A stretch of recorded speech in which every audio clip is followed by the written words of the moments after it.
After the most ineffective congressional session of the century, a bipartisan group of senators begins the 113th Congress by announcing they have the solution to fix our immigration problem. They wave their suit-and-tie solution, already saluting themselves for the ways that they will keep hands from sneaking into our cookie jar, and Senator Marco Rubio concludes the press conference by saying, "We have to ensure that we don't do anything that encourages people to come here illegally in the future." And I wonder, in the future, we pay American farmers to grow corn to sell to Mexico at half the price, undercut the corn economy south of the border until the Mexican farmers leave their land and head north.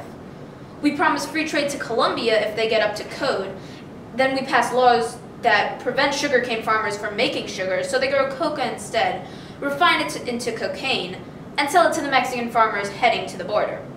We invite Latin American soldiers to Georgia to train against terrorism, and we are surprised when they use their new skills on the innocent people, and there are massacres in Guatemala, El Salvador, Colombia, Honduras, Peru, and the survivors file paperwork. And then we give them refugee status, and we're so disappointed that the Mexican farmers won't wait for shots fired on their land so they can come here the legal way. We don't have an immigration problem, we have an ego problem. We think we can be anything we want, and when we want biggest bully on the playground, we are surprised that all the kids want to be on our side. We cowboy across 2 continents and then blame the Indians for not getting smallpox. Dear senators, since when did people become problems?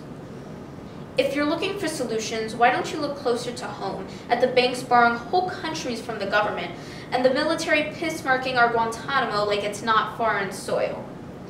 Tell me one thing we don't own, one thing we don't claim to already know, and I will tell you what the problem is, Mr. Rubio.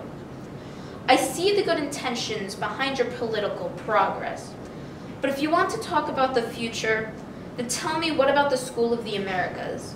What about the free trade maquiladoras?